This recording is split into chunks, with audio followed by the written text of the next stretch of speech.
Good day, ladies and gentlemen, from the shores of Goat Refuge Lake. We are focusing on a very interesting proposition today, folks. It is the vegetation propagation of Asian yams. Are we going to succeed? See the ones with a little purple at the base? Those are purple yams. The ones with the green at the base, there's two types that are on this actual trellis line. These are the golden yams. So we've got purple yams and golden yams. We have the purple ones already planted there in pots. Here, what are we doing? Okay, so I'm using actually goat hoof shears. These ones you buy at the supply stores and all, not the professional tools, but these work. But basically, I get in. If we can see what we're doing here. And I cut with these sharp-edged shears. Cut that leaf off so I've got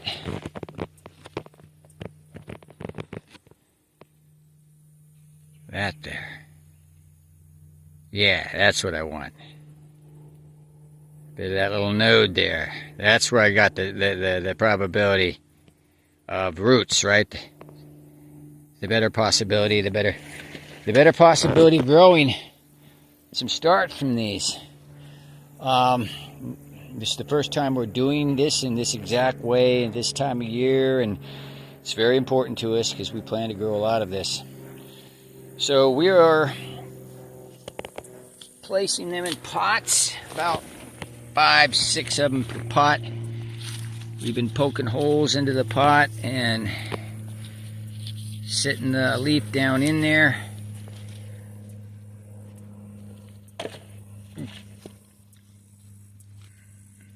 Let's get this big boy down in here.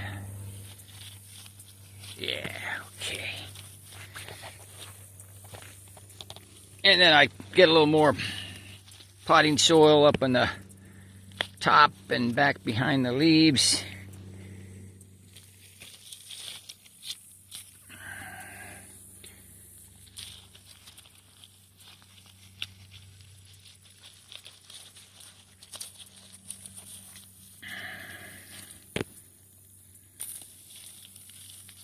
All right, I'm getting ready to water these in. Most of these got 5 or 6 leaves per pot, and you see there's plenty of very rich potting soil, folks. This was used in the springtime, planting out here calendula and other things. It's made from forestry mulch. A lot of it's our own woods humus gathered, leaves composted with goat's poops,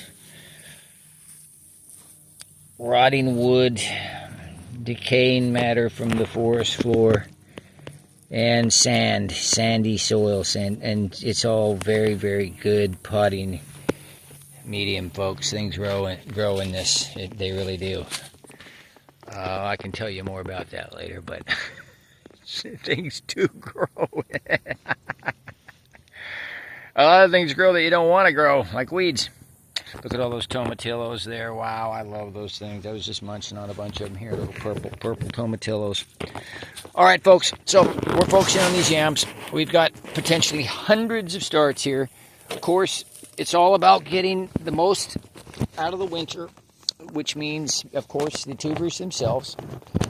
But we want to get lots of vegetative starts, young plants, and get them rooted, get them established enough, and get them to be able to make it through the winter in a heated greenhouse. Because temperatures go up below 30 degrees here in this part of the world. They drop down to 20 degrees.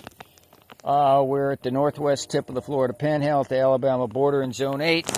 And while we don't get much snow, we only had the first snow in like 5 years out here. Well, it's my 5 years. I've been here only 5 years. People say it was a lot longer than that before they ever saw any snow out here. And we don't get no negative temperatures. We don't get no zeros. We don't get no frozen ground or anything. So, still, it's too cold for these tropical yams to be making it outdoors. Actually, if you have the tubers buried deep enough, they can make it through the winter and grow again. But we are Depending more on greenhouses, like this one across the lake that we've just built, a 2,000 square foot, 14-foot high beauty. So that's not the only. Actually, these are going. Most of these intended are going to another one, a 12 by 24 foot that butts up against a 12 by 24 foot liveaboard building. And that's intended to be the super tropical greenhouse with the heating right there and meticulous care about the temperature. All right, so these are the yellow or golden yams here, and these are the purple yams planted out here. So I'm going to proceed to water these ones in and go do some other work, including working on the pump. I got a little repair to do over there on some connections so I can get my sprinkler back on here. And we will be reporting in the future. Will this be a failure or a win? We appreciate your comments and involvement. Stay with us. It's going to be very interesting. It's very exciting, actually.